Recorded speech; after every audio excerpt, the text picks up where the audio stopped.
Assalamualaikum warahmatullahi wabarakatuh.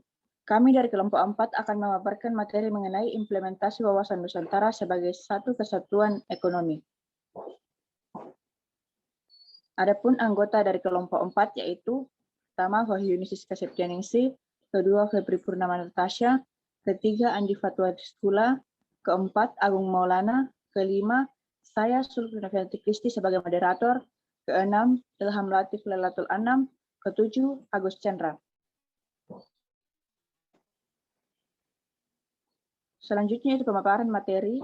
Yang pertama yaitu konsep yang akan dibawakan oleh Wahyuni Siska Septianingsih kepada saudari, dipersilakan. Baik, terima kasih kepada moderator atas kesempatannya. Langsung saja, implementasi wawasan Nusantara adalah penerapan wawasan Nusantara yang tercermin dalam pola pikir, sikap, hingga perbuatan di mana bisa dilakukan dalam berbagai kehidupan masyarakat dan bernegara, baik di bidang sosial, politik, budaya, maupun ekonomi. Implementasi wawasan Nusantara dalam kehidupan ekonomi akan menciptakan tatanan ekonomi yang benar-benar menjamin pemenuhan dan peningkatan kesejahteraan dan kemakmuran rakyat secara merata dan adil. Fungsi wawasan Nusantara yaitu yang pertama, wawasan Nusantara sebagai wawasan pembangunan mempunyai cakupan kesatuan politik, ekonomi, sosial, dan budaya. Dan yang kedua, wawasan Nusantara sebagai wawasan kewilayahan sehingga berfungsi dalam pembatasan wilayah negara agar tidak terjadi sengketa dengan negara tetangga. Saya kembalikan kepada moderator. Baik, terima kasih dari pemaparan materi dari saudari Wahyuni Siska Septianingsih. Selanjutnya yaitu realita yang akan dibawakan oleh saudara Andi Fatwa Rizkula dan saudara Ilham Lailatul Anam kepada saudara, dipersilakan. Baik, terima kasih atas kesempatan yang diberikan. Langsung saja, prinsip-prinsip implementasi wawasan Nusantara dalam bidang ekonomi yaitu yang pertama, kekayaan di wilayah Nusantara baik potensial maupun efektif. Yang kedua, tingkat perkembangan ekonomi harus serasi dan seimbang. Yang ketiga, kehidupan perekonomian di seluruh wilayah Nusantara diselenggarakan sebagai usaha bersama dengan asas kekeluargaan dalam sistem ekonomi kerakyatan untuk kemakmuran rakyat. Idealnya, implementasi wawasan Nusantara di bidang ekonomi diarahkan untuk kemakmuran rakyat. Ekonomi kerakyatan ini harus menghindari free flight liberalisme, etatisme, dan tidak dibenarkan adanya monopoli. Implementasi di bidang ekonomi jangankan memanfaatkan kekayaan alam di Indonesia sambil menjaga kelestarian lingkungan hidupnya. Kekayaan dan letak geografis di Indonesia yang strategis dapat dimanfaatkan dengan maksimal untuk perekonomian negara. Saya kembalikan ke moderator. Baik, terima kasih kepada saudari Andi Fatwa yang telah memaparkan mengenai realita yang akan dilanjutkan oleh saudara Ilham. Baik, terima kasih atas waktu yang sudah diberikan oleh moderator.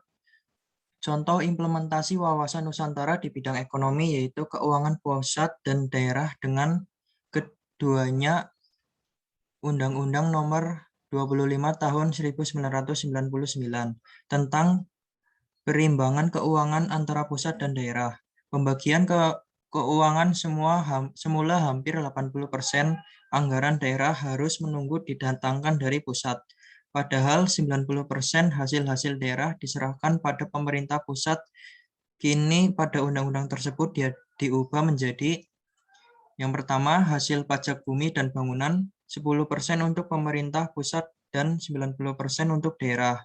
Yang kedua, hasil bea diperoleh hak atas tanah dan bangunan 20% untuk pusat, 80% untuk daerah. Yang ketiga, hasil kehutanan, pertambangan, umum, dan perikanan 20% untuk pusat atau 80% untuk daerah. Yang keempat, hasil minyak bumi 85% untuk pusat, 15% untuk daerah dan gas alam, 70% untuk pusat dan 30% untuk daerah. Bahkan kursi daerah ditambah lagi dengan adanya dana alokasi umum yang dialokasikan untuk daerah-daerah dengan pertimbangan tertentu yang jumlah totalnya adalah 25% dari penerimaan dalam negeri APBN sebagai perimbangan. Untuk selanjutnya saya kembalikan ke moderator. Baik, terima kasih dari pemaparan materi dari Saudara Ilham Latif. Selanjutnya yaitu pemaparan mengenai masalah yang akan dibacakan oleh Saudara Agung Maulana. Kepada saudara dipersilakan. Baik, terima kasih kepada moderator. Saya akan menyampaikan mengenai masalah dari hasil diskusi materi kami. Yang pertama itu, belum meratanya keadaan ekonomi di Indonesia. Kemudian, Indonesia masih sering melakukan impor dari negara lain. Padahal dalam sisi lain, Indonesia memiliki sumber daya alam yang sangat melimpah. Hal ini mungkin disebabkan karena teknologi di Indonesia masih terbatas. Kemudian, masih tingginya kesenjangan ekonomi dan sosial. Karena masih banyak masyarakat Indonesia yang lebih memilih produk luar dibandingkan dengan produk lokal. Sekian dari saya kembalikan kepada moderator. Baik, terima kasih pemaparan mengenai masalah dari Saudara Agung Maulana. Selanjutnya itu pemaparan mengenai solusi yang akan dibacakan oleh Saudara Agus Chandra. Saudara dipersilakan. Terima kasih. Adapun solusi hambatan implementasi wawasan Nusantara dalam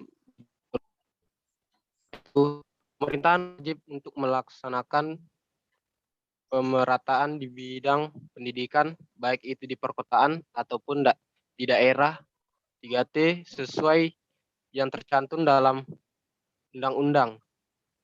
Kedua, pemerintah lebih memperhatikan dan memanfaatkan beras dari para petani lokal. 3, melakukan pemanfaatan kekayaan alam di Indonesia sambil menjaga. 4, melakukan pembangunan ekonomi yang seimbang serta adil. Tiap-tiap daerah Indonesia melakukan inovasi produk yang memadai. Terima kasih, saya kembalikan ke moderator. Baik, terima kasih pemaparan mengenai solusi yang dipaparkan oleh Saudara Agus Chandra. Selanjutnya yaitu kesimpulan yang akan dipaparkan oleh Saudari Febri Purnama Natasha. Kepada saudari dipersilakan. Baik, terima kasih atas kesempatan yang diberikan. Kesimpulannya itu terwujudnya implementasi wawasan Nusantara dalam kehidupan ekonomi akan menciptakan tatanan ekonomi yang sejati yang menjamin tercapainya dan peningkatan kesejahteraan dan kemakmuran rakyat secara adil dan merata.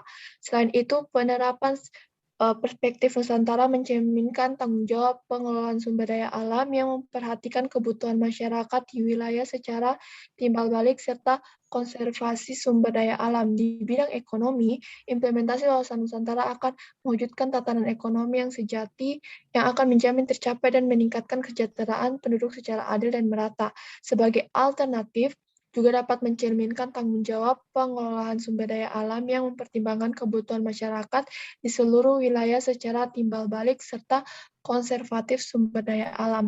Terima kasih, saya kembalikan ke moderator. Baik, demikianlah pemaparan dari kelompok kami, kelompok 4. Apabila ada kesalahan dan kurang lebihnya, mohon dimaafkan. Sekian dan terima kasih.